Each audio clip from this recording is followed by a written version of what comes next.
মুসা আলাইহিস সালামের সময়, মুসা আলাইহিস সালামের জামানায় প্রভাব ছিল জাদুর। কিসের? এই জাদুর প্রভাব দারুণ ভাবে ছিল। সেই সময় আল্লাহ পাক মুসা আলাইহিস সালামের হাতে দিলেন মুজিজা। সেই মুজিজার নাম কি? লাঠি। লাঠি ফালাই দিলে কি হইতো? সাপ হয়ে যেত। সাপ যখন হা করত, তখন জাদুকরদের তৈরি করা বাঘ, সিংহ, বড় বড় সাপ, অজগর ইত্যাদি সব গিয়ে মুসা আলাইহিস সালামের লাঠি মার্কা সাপের পেটের মধ্যে গিয়ে ঢুকতো। জাদুকরেরা চিন্তা করত যে আমরা যেটা দেখাইছি এটা নিঃসন্দেহে জাদু, কিন্তু মুসা আলাইহিস সালাম যেটা দেখাইছেন এটা জাদু না। কারণ জাদু হলে সে তো এটা সমকক্ষ হতো, এ তো জাদু খাইয়া ফেলাইছে, কাজে এটা জাদু না, জাদুর বাবা অথবা জাদুর দাদা। মুসা আলাইহিস সালাম ইন্তেকাল করেছেন, কিন্তু এই মুজিজা তিনি ইন্তেকালের সাথে সাথে ক্লোজ হয়ে গিয়েছে। ওনার ইন্তেকালের পরে মুসা আলাইহিস সালামের কোন উম্মত ওই লাঠি দিয়ে আর একদিনের জন্য বড় সাপ তো দূরের কথা, একটা ছোট্ট সাপও বানাইতে পারে না। দাউদ আলাইহিস সালাম তিনি অস্ত্র নির্মাণ করতেন, অস্ত্র তৈরি করতেন। সেই লোহা দিয়ে, যে লোহা দিয়ে তিনি অস্ত্র তৈরি করতেন,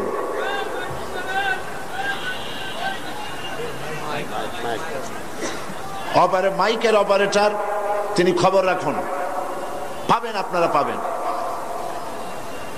এই লোহা গলাবার জন্য আগুনের প্রয়োজন হতো না। তিনি লোহা হাতের মুঠায় ধরে চাপ দিলে লোহা পানি হয়ে আঙ্গুলের ফাঁক দিয়ে পড়ে যেত। এটা ছিল তার মুজিজা। সুলাইমান আলাইহিস সালামের মুজিজা ছিল সকাল বেলায় বিনা মেশিনে, বিনা ইঞ্জিনের সিংহাসনে বসতেন, বাতাসের উপর থেকে 1 মাসের পথ অতিক্রম করে যেতেন, আবার সন্ধ্যা বেলায় আর 1 মাসের পথ অতিক্রম করতেন। এটা গল্প না কোরআন? কোরআন। ঈসা আলাইহিস সালাম অন্ধ লোকের চোখের উপরে হাত বুলিয়ে দিলে লোকটির চোখ ভালো হয়ে যেত। ঈসা আলাইহিস সালাম ঈসা আলাইহিস সালামকে আল্লাহ পাক উঠায় নেওয়ার পরে তার এই মুজিজা ওখানে শেষ হয়ে গিয়েছে। তার উম্মতেরা কেউ আর কোন অন্ধের চোখ ভালো বানাতে পারে না এই হাত বুলাইয়া। রাসূল করিম সাল্লাল্লাহু আলাইহি সাল্লামের সময় মুজিজা ছিল, রাসূল করিম সাল্লাল্লাহু আলাইহি সাল্লামের সময় সাহিত্যের প্রভাব ছিল দারুণ ভাবে, কবিতা এবং সাহিত্যে। সেই সময় আল্লাহ পাক কোরআন নাজিল করলেন তার কাছে। কোরআন দুনিয়ার সকল যুগের সমস্ত সাহিত্যের শিল্প, উৎকর্ষ, ভাষার লালিত্য, ছন্দ, এ সব কিছুকে উতরে কোরআন এমন এক পর্যায়ে আছে, কোরআনের সাহিত্য যাকে স্পর্শ করা পৃথিবীর কোন সাহিত্যিকের পক্ষে সম্ভব নয়। এই জন্য দুনিয়ার সব নবীরা মারা গেলেন, ঈসা আলাইহিস সালামকে আল্লাহ পাক উঠায় নিলেন, মুজিজার সাথে সাথে বন্ধ হয়ে গেল, মুজিজা আর চালু থাকে নাই। রাসূল করিম সাল্লাল্লাহু আলাইহি সাল্লামের ইন্তেকালের পর তার মুজিজা তিনি কবরে নিয়ে যান নাই, মুজিজা রেখে গেছেন। কিয়ামত পর্যন্ত এই মুজিজা চলবে। এই মুজিজার নাম কি? সেই মুজিজা আমি চট্টগ্রাম তাফসীর মাহফিল সহ বিশাল বিশাল তাফসীর মাহফিল গুলিতে বলি, আপনারা কি মুজিজা শুনতে চান না দেখতে চান? লোকেরা বলে দেখতেই চাই, দেখতে পারলে আর শোনে কেনা। আমি তখন বলি যে দেখেন, এই মাহফিলের দিকেই তাকান, মুজিজা কারে বলে কোরআন শরীফের। এই বিশাল পল্টন মাঠের দিকে তাকান, আর একটু পরে এর আশেপাশেও জায়গা থাকবে না ইনশাআল্লাহ। যে কোনো রাজনৈতিক দল এরকম একটা সমাবেশ করতে হলে 1 মাস আগের থেকে পত্র পত্রিকা, মিছিল, পথসভা, সমাবেশ, তারপরে চতুর্দিকে বাস দিয়ে, গাড়ি দিয়ে লক্ষ লক্ষ টাকা খরচ করে মানুষ আনতে হবে, ঠিক কিনা? তারপরেও এইরকম জান্নাতের পরিবেশ হবে না। যা দাঁড়ানো তার থেকে, যা বসা তার থেকে দাঁড়ানো বেশি।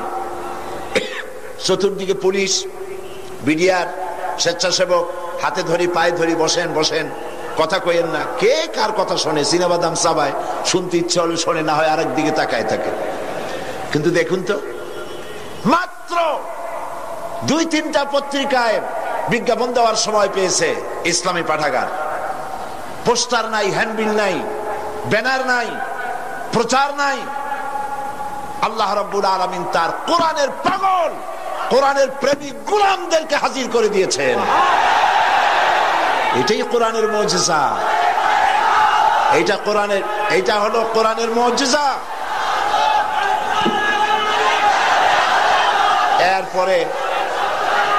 এরপরে দেখুন, আজ এই বিশাল মাহফিল, কি জান্নাতের পরিবেশ। মানুষ উজু করে পবিত্র মন নিয়ে লাখো জনতা বসে আছে, শ্বাসের শব্দ নাই। কোরআনের আদব করছে মানুষেরা। কিসের আদব? আমি সব জায়গায় বলি, আপনারা বিশ্বাস করুন, এই লোকেদের ঢল, মানুষের উত্তাল ঢেউ, এর আকর্ষণ আল্লাহর কসম সাইদি নয়, এর একমাত্র আকর্ষণ আল্লাহর কোরআন।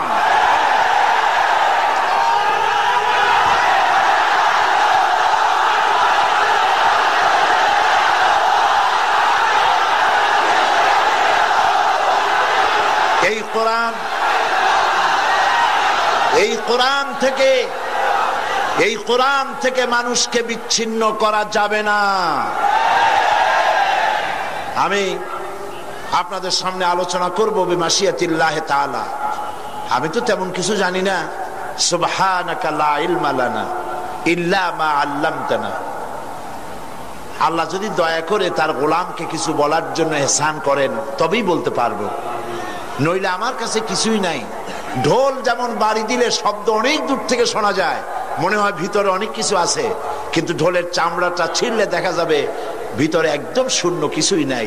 আমি এরকম একটা শূন্য মানুষ, ছোট্ট মানুষ, আল্লাহর এক গোলাম ছাড়া কিছুই নই। আল্লাহ পাক যদি দয়া করে বলার তৌফিক দেন বলবো। কিন্তু আপনাদেরকে কথা শোনাবার আগে, ওই যে প্রত্যেক দিন সাংবাদিক বন্ধুদেরকে ছেড়ে দিতে হয়, তাদের ব্যাপারে আমি পুরা সময়ের বক্তব্যের সারাংশ তাদের জন্য গুছিয়ে আমার কাছে রাখি, যেটা তাদের বললে ওনারা তাড়াতাড়ি নিয়ে চলে যেতে পারেন পত্রিকায় দেওয়ার জন্য। ওনাদের ব্যাপারে যে কথাগুলি বলবো, এরপরই আমি ওনাদের ব্যাপারে বলার অর্থ হচ্ছে সাংবাদিকদেরকে উদ্দেশ্য করে নয়, গোটা জাতিকে উদ্দেশ্য করে কথা বলছি। ওনারা হচ্ছেন আমাদের বন্ধু। ওনাদের মাধ্যমে কথাগুলি জাতির কাছে পৌঁছে। এটা যদি সবগুলি পত্রিকায় দায়িত্ব পালন করত, তাহলে কিসমত জাতির অনেক ভালো হয়ে যেত। এই সব মাহফিলে কথা হয় জাতি বিনির্মাণের কথা, চরিত্র তৈরির কথা, দেশ এবং জাতি গঠনের কথা, স্বাধীনতা সার্বভৌমত্বের কথা বলা হয়, স্বাধীনতা হেফাজতের কথা বলা হয়। সুতরাং এই কথাগুলি পত্রিকায় আসলে গোটা জাতি জানতে পারত, কিসমত ভালো হতো। তোমরা তা করলে না। তবে ইনশাআল্লাহ আল্লাহ যাদেরকে পয়সা দিয়েছেন আজকের মাহফিলে আছেন, আমি বলবো মিডিয়া কোনো নেগলেক্টেড সেক্টর নয়, মিডিয়া খুব গুরুত্বপূর্ণ অস্ত্র। আমার যদি সময় হয় তাহলে সে ব্যাপারেও কথা বলবো। যাদের পয়সা কড়ি আছে, পত্রিকা বের করা উচিত ইসলামকে টিকায় রাখার জন্য, মুসলমান টিকায় রাখার জন্য, বাংলাদেশের স্বাধীনতা সার্বভৌমত্ব হেফাজতের জন্য পত্রিকা প্রয়োজন। ইসলাম গতানুগতিক ভাবে কোন ধর্মের নাম নয়। ইসলাম হচ্ছে একটি বিপ্লবী মতাদর্শ, যা সমগ্র পৃথিবীর সমাজ ব্যবস্থাকে পরিবর্তন করে নিজস্ব আদর্শ অনুযায়ী ঢেলে সাজাতে চায়। আর ধর্মনিরপেক্ষবাদীরা চায় কোরআন হাদিস তথা রাসূল করিম সাল্লাল্লাহু আলাইহি ওয়াসাল্লামের আদর্শ বিবর্জিত মন গড়া আদর্শে সমাজ ও রাষ্ট্র চালাতে। ধর্মনিরপেক্ষতার অর্থই হচ্ছে ধর্মহীনতা। ধর্মনিরপেক্ষ রাষ্ট্র প্রতিষ্ঠার ব্যাপারে ধর্মনিরপেক্ষবাদীদের দৃষ্টিতে ওলামা, মাশায়েখ, ইসলামী আন্দোলন এবং মাদ্রাসা, মসজিদই হচ্ছে তাদের প্রধান বাধা। মুসলিম দেশসমূহের মধ্যে তুরস্কই হচ্ছে প্রথম ধর্মনিরপেক্ষ ইউরোপের মুরিদ রাষ্ট্র।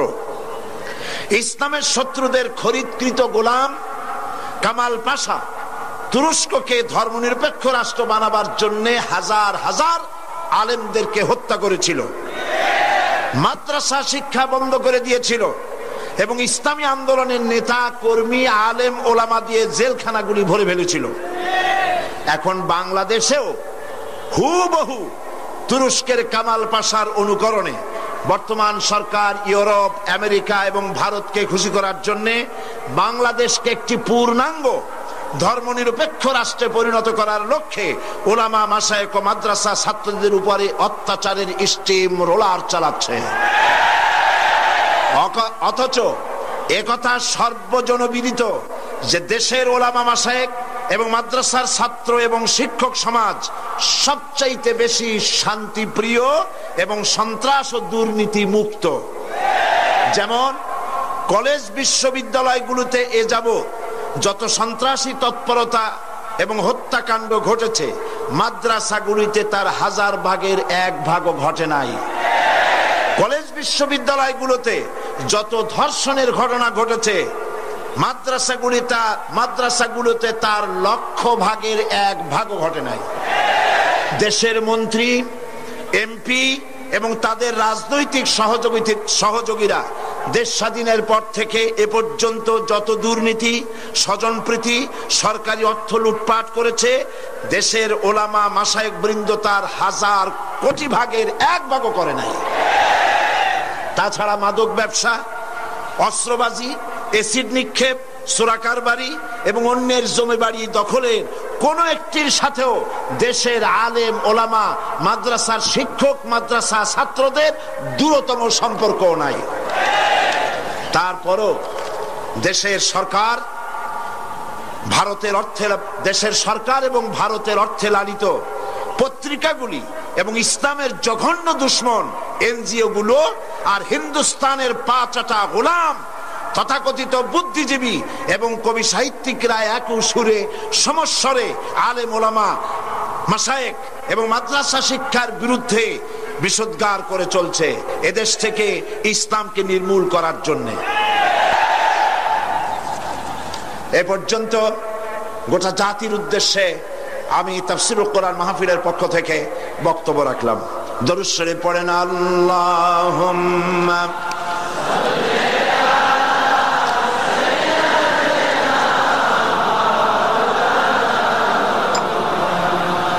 ওয়া আলা আলি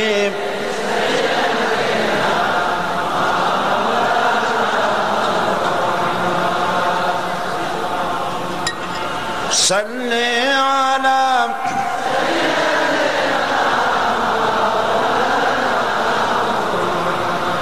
وعلى آل سيدنا مولانا محمد। প্রিয় ভাইয়েরা, আল্লাহ রাব্বুল আলামিন এই পৃথিবীর মানব মণ্ডলীকে হেদায়েতের জন্য কোরআন দান করেছেন। এই কোরআন এসেছে মানুষের ভাগ্যকে সুপ্রসন্ন করার জন্য। কিন্তু অবস্থা কি দেখতে পাচ্ছি? আমরা দেখতে পাচ্ছি কোরআন যাদের কাছে পৃথিবীতে তারাই সব থেকে বেশি মার খায়, ঠিক কিনা? বসনিয়ায় মার খায় কারা? চেচনিয়ায় কারা? দাগেস্তান, বার্মায় কারা? ফিলিপিনে কারা? কাশ্মীরে কারা? প্যালেস্টাইনে কারা? সারা বিশ্ব জুড়ে আজ মুসলমানরাই মার খাচ্ছে। তার অর্থ কি এই দাঁড়াবে যে মুসলমানরাই হচ্ছে কোরআন তাদের কাছে আছে বলে এই কারণেই তারা মার খাচ্ছে? না। আল্লাহ রাব্বুল আলামিন কোরআনে কারীমের ভিতরে বলেছেন, তাহা মা আনজালনা আলাইকাল কুরআনা লিতাশকা। নবী হে, কোরআন আমি এই জন্য নাজিল করি নাই যে আপনি ভাগ্য বিপর্যস্ত হবেন, হতভাগ্য হয়ে যাবেন, এর জন্য কোরআন আসে নাই। কোরআন এসেছে ভাগ্যকে সুপ্রসন্ন করে দেওয়ার জন্য। যাদের কাছে কোরআন থাকবে তারা শাসিত হবে না, যাদের কাছে কোরআন থাকবে তারা বিশ্বকে শাসন করবে। আজ কোরআন ঘরে থাকা সত্ত্বেও আমরা এই কোরআন থেকে ফায়দা নিতে পারলাম না। এমন একখানা কিতাব যার কাছে আসতে বলে লোহাগুলি পাথর হয়ে, লোহাগুলি সোনা হয়ে যায়, পাথরগুলি হীরকখণ্ডে পরিণত হয়ে যায়। কবি বলছেন উতর কর গারে হেরা সে সুয়ে কওম আয়া, उतर कर गारे हिरा से सूए कौम आया और के नुस्खे किमिया सतलाया। रसूल करीम सल्लल्लाहु अलैहि वसल्लम हिरा পাহাড় থেকে নেমে এলেন, হাতে আনলেন একখানা পরশ পাথর, সৌভাগ্য স্পর্শমণি কোরআন। এই কোরআনের সংস্পর্শে যেই এলো তার ভিতরে পরিবর্তন এসে গেল। কোরআন জিরোকে, কোরআনের সাথে যদি কোনো হিরো আসে আর যদি বেয়াদবি করে, হিরোকে কোরআন জিরো বানায় দেয়। আবার যদি কোনো জিরো আসে, জিরোকে কোরআন শরীফ হিরো বানায় দেয়। তার নমুনা আমরা দেখতে পাই হযরত ওমর রাদিয়াল্লাহু তাআলা আনহু কত বড় জাহিল ছিলেন। আল্লাহ নবী হত্যা করতে আসতে পারেন, কত বড় জাহিল হলে পরে তিনি নবী হত্যা করতে আসলেন, কিন্তু তিনি নবী হত্যা করতে পারেন নাই। কোরআন তার জাহালাতের কল্লা কাটিয়ে দিয়েছে। কোরআনের আওয়াজ শুনে, কোরআন তেলাওয়াত করে তার মনের পরিবর্তন হয়ে গিয়েছে। রাসূলের কাছে এসেছেন তরবারি হাতে। হুজুর জিজ্ঞেস করলেন, ওমর কি মতলব নিয়ে এসেছো? ওমর বললেন, মতলব তো খারাপই ছিল, কিন্তু কোরআন পড়ার পরে আমার মতলব পরিবর্তন হয়ে গেছে। জীবনের 26টি বছর কুফরির অন্ধকারের ভিতরে ডুবেছিলাম, আমাকে তাওহীদের আলোর সন্ধান দিয়ে দিন। নবীজি তাকে পড়তে বললেন, লা ইলাহা ইল্লাল্লাহু মুহাম্মাদুর রাসূলুল্লাহ। সে ওমর রাসূলকে হত্যা করতে আসলেন। নবীজি বললেন, লা নবিয়্যা বাদি ওয়ালা রাসূলা, আমার পরে নবী বা রাসূল পৃথিবীতে আর আসবে না, কিন্তু আমার পরে যদি কেউ নবী হতো লাকানা ওমর, ওমরকে আল্লাহ অবশ্যই নবী বানায় দিতেন। তাহলে ওমর কোথায় ছিলেন আর কোথা থেকে আল্লাহ তাকে কোথায় নিয়ে গেলেন? ভাবতে অবাক লাগে। হযরত আলী রাদিয়াল্লাহু তাআলা আনহু, ওমর রাদিয়াল্লাহু তাআলা আনহুর জামানায় তিনি রাতের বেলায় ঘুমায় আছেন, স্বপ্নে দেখছেন যেন তিনি নামাজ পড়ছেন রাসূল করিম সাল্লাল্লাহু আলাইহি ওয়াসাল্লামের পেছনে, ফজরের নামাজ। নামাজ শেষ হওয়ার পর রাসূল করিম সাল্লাল্লাহু আলাইহি ওয়াসাল্লাম পেছনের দিকে ফিরে বসেছেন, কথাবার্তা বলছেন। হযরত আলী মসজিদ থেকে বেরিয়েছেন, দরজার কাছে এসে দেখেন এক বুড়ি এক পাত্র খোরমা নিয়ে দাঁড়ানো।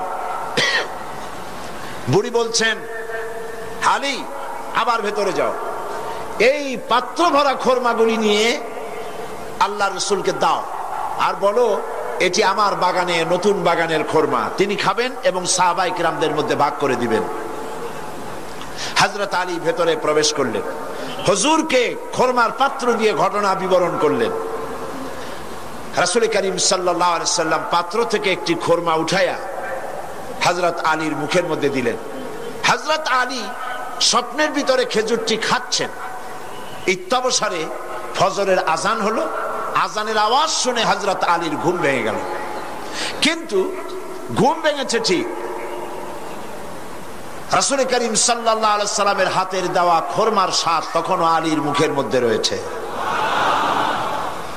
উযু করে মসজিদ নববীতে প্রবেশ করলেন। তিনি দেখতে পাচ্ছেন মসজিদ নববীতে ইমামতির জায়গায় কে দাঁড়ানো? হযরত ওমর রাদিয়াল্লাহু তাআলা। ইসলামের নিয়ম এটা। ইসলামী শাসন ব্যবস্থায় রাষ্ট্রপ্রধান যিনি হবেন তিনি সেই দেশের সব থেকে বড় মসজিদে ইমামতি করার, খুতবা দেওয়ার যোগ্যতা তার থাকতে হবে। হযরত ওমর রাদিয়াল্লাহু তাআলা আনহু ফজরের নামাজ পড়লেন। এখন কিন্তু আর স্বপ্ন না, এখন কি বাস্তব। ফজরের নামাজ শেষ করে হযরতে ফারুক রাদিয়াল্লাহু তাআলা আনহু পেছনের দিকে ফিরে বসেছেন, হযরত আলী উঠেছেন।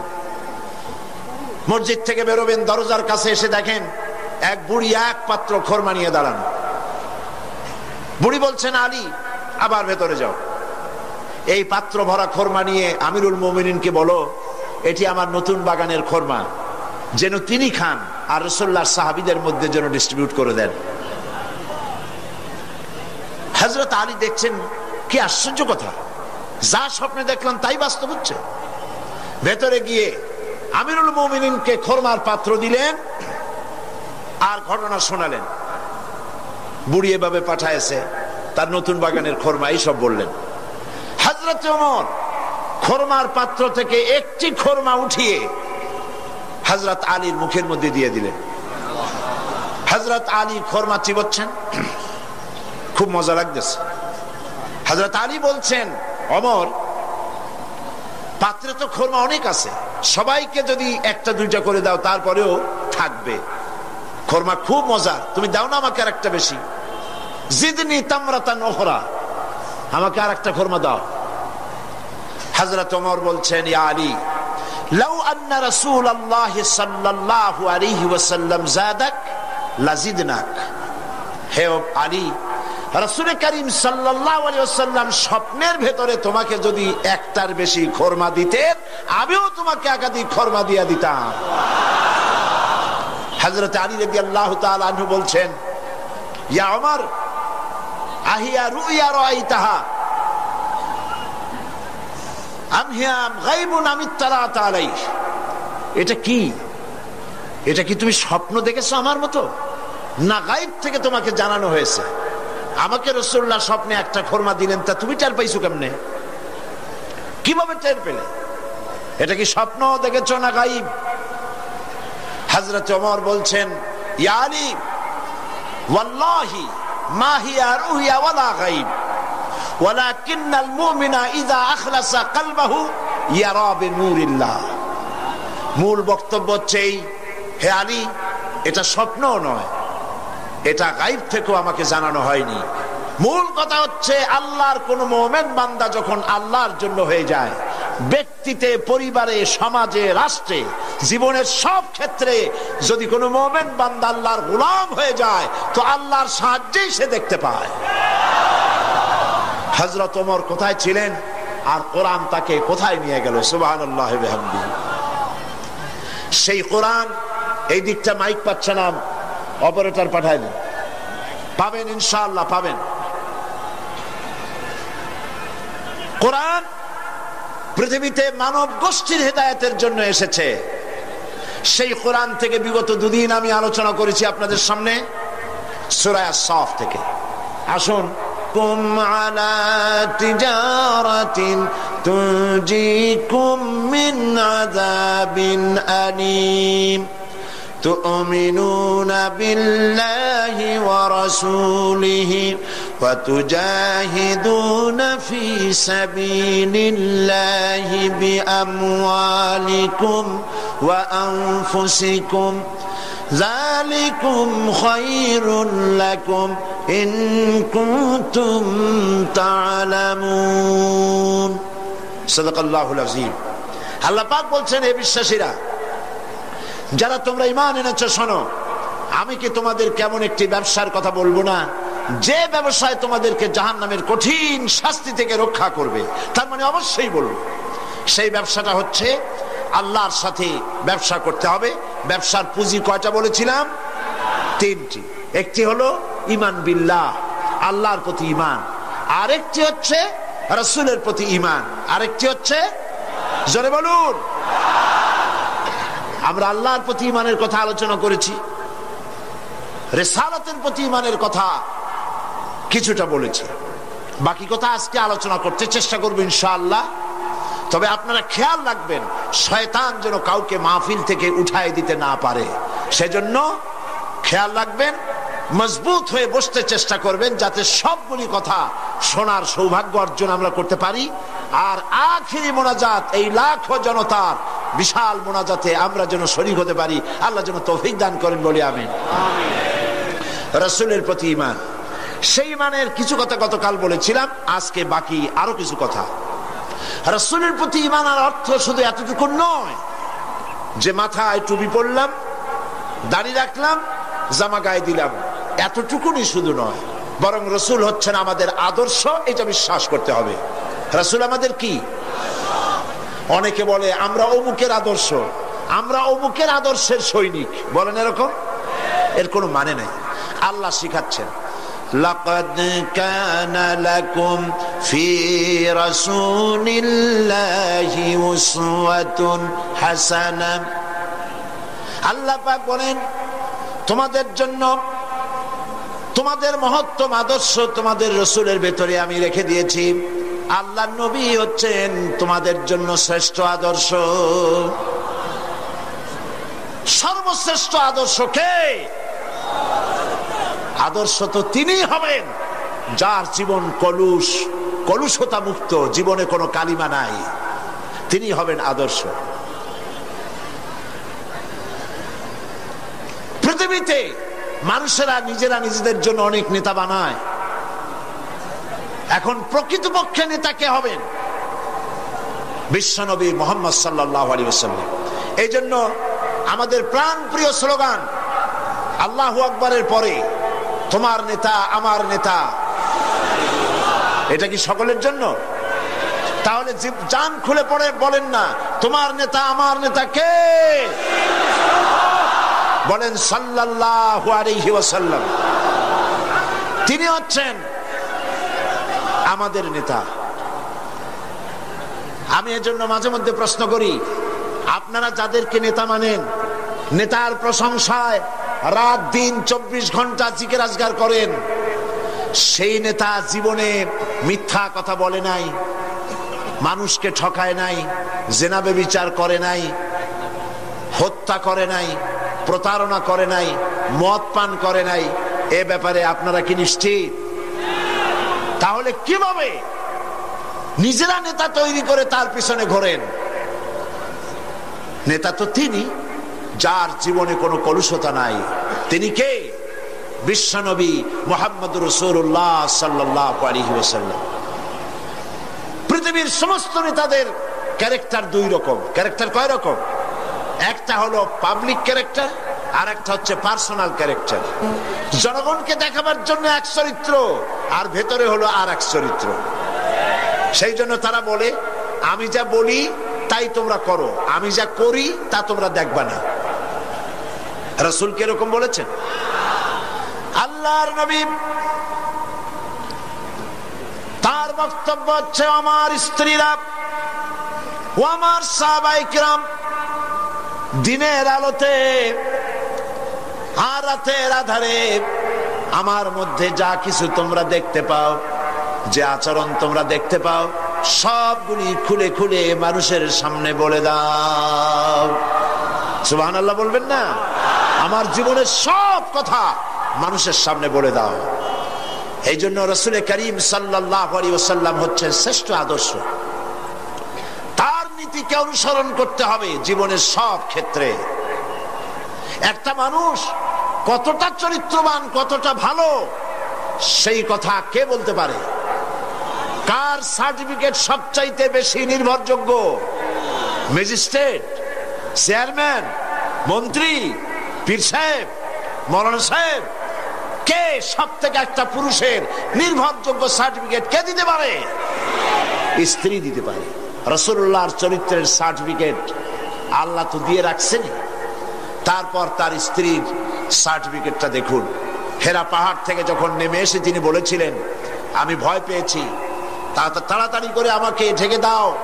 হযরতে খাদিজা জিজ্ঞেস করেছিলেন আবুল কাসেম আপনার কি হয়েছে? কেন আপনি, আপনার চোখ বড় হয়ে গিয়েছে, শরীর কাঁপছে, গায়ে জ্বর উঠেছে, কারণ কি? তিনি বললেন আমি এরকম এক জ্যোতির্ময় মহাপুরুষ দেখেছি যাকে আমি জীবনে কোনোদিন দেখি নাই। এই সমস্ত কথা আমাকে বলেছে, আমি পড়তে পারি না বলেছি, তারপরে আমাকে 3 বার বলার পরে আমাকে সিনার সাথে আলিঙ্গন করেছে, এরপর আমি বলতে পেরেছি, আমি ভয় পেয়ে গিয়েছি। হযরতে খাদিজা বলেন আবুল কাসিম, হে কাসিমের পিতা, আমি নিশ্চিত করে বলতে পারি কোন জিন, কোন দুষ্ট শয়তান আপনার অনিষ্ট করতে পারে না, কারণ আপনি কখনো মিথ্যা কথা বলেন না। আপনি প্রতিবেশীর হক আদায় করেন, আত্মীয়দের হক আদায় করেন, এতিম মিসকিনকে খেতে দেন, বিধবাকে আশ্রয় দেন। আপনার ক্ষতি কোনো জিন বা শয়তান করতে পারে না। নবীজি পরবর্তী সময় হযরত খাদিজাকে যখন ঈমানের দাওয়াত দিলেন, যখন তিনি বললেন আমি আল্লাহর নবী, তুমি ঈমান আনো আল্লাহর উপরে, আমাকে রাসূল হিসেবে নবী হিসেবে মানো, হযরত খাদিজা এক মুহূর্ত দেরি করেন নাই, সঙ্গে সঙ্গে হযরত খাদিজা বলেছেন লা ইলাহা ইল্লাল্লাহু মুহাম্মাদুর রাসূলুল্লাহ।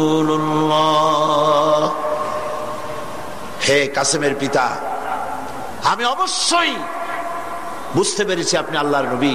বিগত বছরগুলিতে আপনার মধ্যে যে আখলাক, যে চরিত্র দেখেছি, এটা কোনো সাধারণ মানুষের চরিত্র হতে পারে না। রাসূল করিম রাসূলের উপর ঈমান আনার অর্থই হলো তার আদর্শের অনুসরণ করা, অনুকরণ করা। তিনি যা বলেছেন সবটা করা, যা করেছেন সবটা করা, মেনে নেওয়া। এইখানে যদি দ্বিধাদ্বন্দ্ব থাকে তাহলে তো মুমিন হওয়া যাবে না। হযরত ওমর রাদিয়াল্লাহু তাআলা আনহুর কাছে এক লোক এসে বলেছিল, এক মুসলমান একটা বিচারের সানি করতে এসেছিল। বলছে, ওমর একটা বিচারের সানি করে দাও, দ্বিতীয়বার বিচারটা করে দাও। তো প্রথমবার কার কাছে গিয়েছিলে? তো তিনি বললেন যে আমি প্রথমবার তো মুহাম্মদ সাল্লাল্লাহু আলাইহি ওয়াসাল্লামের কাছে গিয়েছিলাম। আমি মুসলমান মানুষ, আমার বিরুদ্ধে ইহুদি কেস দায়ের করলো, হুজুর সাক্ষী প্রমাণ নিয়ে আমি মুসলমান, নামাজ পড়ি, যুদ্ধে যাই, চাঁদা দেই, আমার বিরুদ্ধে রায়টা দিলেন, এটা কি সঠিক হয়েছে? আপনি বরং এই সবকিছু শুনে মিলে এটাকে দ্বিতীয়বার বিচারটা করে দেন। হযরত ওমর রাদিয়াল্লাহু তাআলা আনহু বললেন, দাঁড়াও, অপেক্ষা করো, আমি বিচার করতেছি। ঘরের মধ্যে প্রবেশ করলেন, তরবারি একখানা নিয়ে আসলেন, আর তরবারি দিয়ে আঘাত দিলেন। বললেন, আল্লাহর বান্দা, রাসূল করিম সাল্লাল্লাহু আলাইহি ওয়াসাল্লাম বিচার করার পর সেই বিচার যে মানতে পারে না, তার বিচার তো এরকম করে করে দিতে হয়। লোকটি দ্বিখণ্ডিত হয়ে গেল। রাসূলের কাছে খবর এলো, ওমর রাদিয়াল্লাহু তাআলা আনহু মুসলমান হত্যা করেছেন। চতুর্দিকে বদনাম ছড়িয়ে গেল। রাসূল করিম সাল্লাল্লাহু আলাইহি ওয়াসাল্লাম চিন্তায় পড়ে গেলেন, হযরত ওমর এতটা করতে গেলেন কেন? আল্লাহ পাকের পক্ষ থেকে আয়াত নাজিল হয়ে গেল। আল্লাহ রাব্বুল আলামিন শোনালেন, ফালা ওয়া রাব্বিকা লা ইউমিনুন।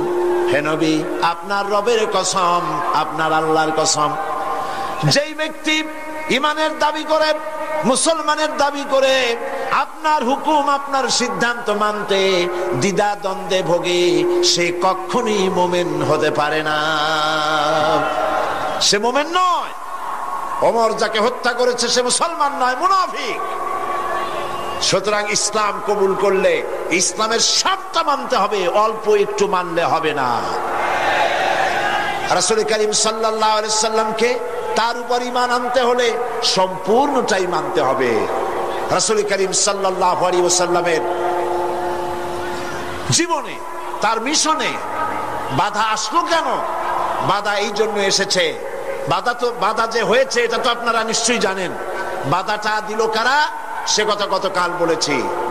যদি রাসূল করিম সাল্লাল্লাহু আলাইহি ওয়াসাল্লাম শুধুমাত্র টুপির কথা বলতেন, দাড়ির কথা বলতেন, জামার কথা বলতেন, কদু খাওয়ার কথা বলতেন, মিষ্টি খাওয়ার কথা বলতেন, আতর লাগাবার কথা বলতেন, সুরমা লাগাবার কথা বলতেন, তাহলে রাসূলকে মার খেতে হতো না। ঠিক কিনা বলেন? এই ধরুন আমি যদি আপনাদের বলি, ভাইরা আপনারা সকলে দাড়ি রাখবেন, মাথায় টুপি দেবেন, ভালো জামা টামা, সুন্নতি জামা, লম্বা জামা পরবেন, পাগড়ি পরবেন, আপনারা কি আমাকে মারতে আসবেন নাকি? আপনারা বলবেন তো ভালো কথা, এই মন্দ কি? তো রাসূলুল্লাহ মারটা খাইলেন কেন? দাড়ি রাখতে বলেছে তো ভালো কথা। পুরুষের দাড়ি হলে তো খুব ভালোই লাগে, দাড়ি যত বড় হয় আরো সুন্দর লাগে, আর বেশি ঘন হলে শীতকালে মাফলারের দরকার হয় না, গলাটা ঢেকে থাকে, কত সুন্দর। তেতে মারতে আসবে কেন? কদু খাইতে বললে তাতে মারতে আসবে কেন? মিষ্টি খাইতে বলেছেন, তাতে মারতে আসবে কেন?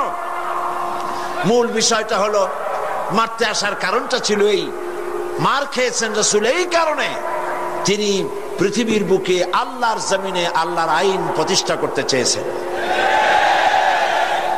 আল্লাহ রাব্বুল আলামিন বলেছেন আলা লাহুল খালকু ওয়াল আমর, জেনে রাখো সৃষ্টি যার, আইন চলবে তার, অন্য কারো নয়।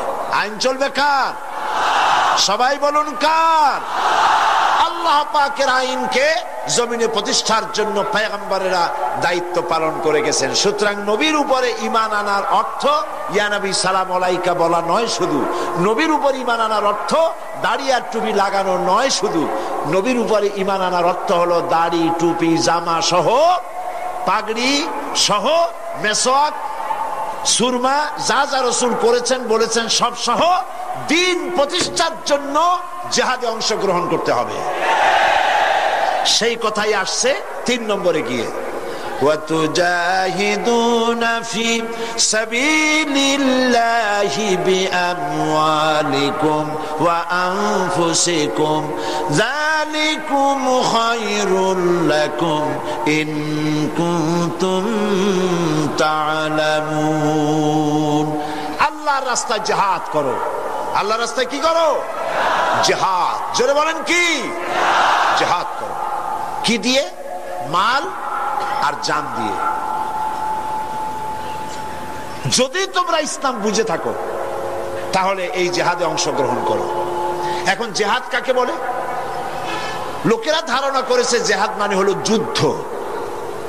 জিহাদ এই নামটা শোনার মাত্রই, যখনই কারো মুখে শোনে জিহাদ অথবা কাগজে পড়ে জিহাদ, তো পাঠকের মনে তখন একটা চিত্র ভেসে ওঠে। বিরাট দাড়িওয়ালা, টুপিওয়ালা, জামাওয়ালা, হাতে লম্বা তরবারি, সমানে দৌড়াইতেছে আর কাফের কুচায় কুচায় শেষ করে ফেলাই দিতেছে। এর নাম হলো জিহাদ। এই জন্য ফার্সিতে একটা কথা আছে, অলেকিন কালামদার কাফে দুশ্মনাস্ত। দুশ্মনের হাতে কলম ছিল, যেমন খুশি তেমন মুসলমানদের ইতিহাসকে তারা বিকৃত করেছে। জিহাদ মানে যুদ্ধ নয়, জিহাদ মানে হোলি ওয়ার নয়, জিহাদ মানে হার্ব নয়, জিহাদ মানে কিতাল নয়। যুদ্ধ এটার আরবি কিতাল হতে পারে, হার্ব হতে পারে, ওয়ার হতে পারে, কিন্তু জিহাদ শব্দের অর্থ এগুলি নয়। জিহাদ কি? জিহাদের আবিধানিক এবং পারিভাষিক অর্থ হচ্ছে যে কোনো উদ্দেশ্যকে সফলতার শীর্ষে পৌঁছে দেওয়ার জন্য যে প্রাণান্তকার প্রচেষ্টা চালানো হয়, জান দিয়ে, মাল দিয়ে, অর্থ দিয়ে, যে কোনো উপায়ে যে চেষ্টা চালানো হয়, ওই চেষ্টার নাম হলো জিহাদ। ওই চেষ্টার নাম কি? জিহাদ। তো আমাদের উদ্দেশ্য হলো, লক্ষ্য করুন, আমাদের উদ্দেশ্য হলো জমিন হলো আল্লাহর। চিল্লায় বলুন, জমিন কার? আল্লাহর জমিনে। মানুষ কার? আল্লাহর জমিনে। আল্লাহর মানুষের উপরে আইন কার? আল্লাহ পাকের আইনকে প্রতিষ্ঠিত করার জন্যে আমি যদি বই লেখি, এটা আমার লেখার জিহাদ। আমি যদি এই রাস্তায় পয়সা খরচ করি, এটা হলো আমার আর্থিক জিহাদ। আমি এই রাস্তায় চূড়ান্ত, আমাকে যদি কেউ বাধা দেয় সশস্ত্র ভাবে, তখন সশস্ত্র ভাবে তার মোকাবেলা যদি আমি করি, এটা হলো জিহাদের চূড়ান্ত রূপ। জিহাদের অর্থ শুধুমাত্র হিন্দু যেখানে পাও কুচাইয়া মারো, এর নাম জিহাদ নয়। বলা হয়েছে জিহাদ ফি সাবিলিল্লাহ ওয়া তুজাহিদুনা ফি সাবিলিল্লাহ। জিহাদ হবে আল্লাহর পথে। জিহাদ হবে কার পথে? পৃথিবীতে যত যুদ্ধ হয়, আমেরিকা যুদ্ধ করছে, ইউরোপ করছে, ইন্ডিয়া করছে, পৃথিবীর বিভিন্ন দেশ এক দেশ আর এক দেশের সাথে যুদ্ধ করে। উদ্দেশ্য কি? উদ্দেশ্য হলো দেশের সীমা আরো বাড়ানো, ঠিক কিনা? অর্থ লুটপাট করা, ঠিক কিনা? চুরি করা, ডাকাতি করা, ছিনতাই করা, ক্ষমতা বাড়ানো। এই জন্য এ হচ্ছে ক্ষমতা প্রতিষ্ঠিত করার জন্য তাদের লড়াই। ইসলামের জিহাদ রাজ্য বাড়াবার জন্য নয়, অর্থ সম্পদ লুণ্ঠন করার জন্য নয়, নিজের ক্ষমতা পাকাপোক্ত করার জন্য জিহাদ নয়। ইসলামের জিহাদ হচ্ছে কোরআনের আইনকে দেশে প্রতিষ্ঠিত করার জন্য চেষ্টা করার নামই জিহাদ। এই জিহাদ করে দিন প্রতিষ্ঠা করতে পারলেই শান্তি আসবে, নইলে শান্তি আসবে না। শান্তি প্রতিষ্ঠার জন্য চেষ্টা কি কম হয়েছে পৃথিবীতে? 1920 সনের আগে প্রথম বিশ্বযুদ্ধ হলো। প্রথম বিশ্বযুদ্ধ হওয়ার পর পৃথিবীতে লক্ষ লক্ষ মানুষ মরল, আর্থিক শত শত বিলিয়ন মিলিয়ন ট্রিলিয়ন ডলারের ক্ষতি হলো। আর যেন যুদ্ধ না হয় সেজন্য 1920 সনে তৈরি হলো লিগ অব নেশনস, যাতে যুদ্ধ বিগ্রহ আর না হয়। লিগ অব নেশনস তার সমস্ত প্রচেষ্টা ব্যর্থ হয়ে গেল। 1939 সনে সেকেন্ড গ্রেট ওয়ার, দ্বিতীয় বিশ্বযুদ্ধ শুরু হয়ে গেল। আর এই যুদ্ধ চলল 1945 সন পর্যন্ত। একটানা 6 বছর যুদ্ধ চলল। পৃথিবীর লক্ষ লক্ষ মানুষ নিহত হলো, কোটি কোটি মানুষ সাবারার হলো, বাড়ি গেল, ঘর গেল, ইন্ডাস্ট্রি গেল, দেশ গেল, সব শেষ হয়ে গেল। পৃথিবীতে আর যাতে যুদ্ধ বিগ্রহ না হয় সেজন্য তৈরি হলো ইউনাইটেড নেশনস অর্গানাইজেশন, সংক্ষেপে ইউএনও, আকওয়ামে মুত্তাহিদা। জাতিসংঘ তৈরি হলো। এখন আমার প্রশ্ন, জাতিসংঘ তৈরি হওয়ার পর থেকে দেশে যুদ্ধ বিগ্রহ বন্ধ হয়ে গেছে? বন্ধ হয়েছে? বন্ধ হয় নাই। কারণ কি? কেন বন্ধ হলো না? আমি জাতিসংঘ হেডকোয়ার্টারের সামনে 42 স্ট্রিট, যেটা হচ্ছে জাতিসংঘ হেডকোয়ার্টারের একদম সামনে, এইখানে আমি মাহফিল করেছি। প্রায় 1.5 লাখের মতো লোক এখানে উপস্থিত ছিল। পুরা রাস্তা খালি করা ছিল। সেটা ছিল মুসলিম ডে, প্যারেড ডে। সেইখানে যখন বক্তৃতা করলাম, বক্তৃতা করার আগে আমি প্রশ্ন করলাম যে এই জাতিসংঘ যেখানে তৈরি হয়েছে এখানে আগে কি ছিল? আমাকে এর ইতিহাস শোনানো হলো যে এই জায়গায় আগে ছিল কসাইখানা। এখানে গরু, ছাগল, ভেড়া, শুয়ার ইত্যাদি জবাই করত, আর সেগুলি গোশত এখান থেকে সব জায়গায় ডিস্ট্রিবিউট হতো, বিক্রি হতো কসাইখানা। সেই জায়গাটা খরিদ করে জাতিসংঘের অফিস বানানো হয়েছে। বললাম কাজ তো খারাপ হয় নাই, ভালোই হয়েছে। যেখানে আনঅফিসিয়াল পশু জবাই হতো সেখানে এখন অফিসিয়ালি দুনিয়ার মানবতা জবাই করার ব্যবস্থা করা হয়েছে। জাতিসংঘ হেডকোয়ার্টারের সামনে 42 স্ট্রিট, যেটা হচ্ছে জাতিসংঘ হেডকোয়ার্টারের একদম সামনে, এইখানে আমি মাহফিল করেছি। প্রায় 1.5 লাখের মতো লোক এখানে উপস্থিত ছিল।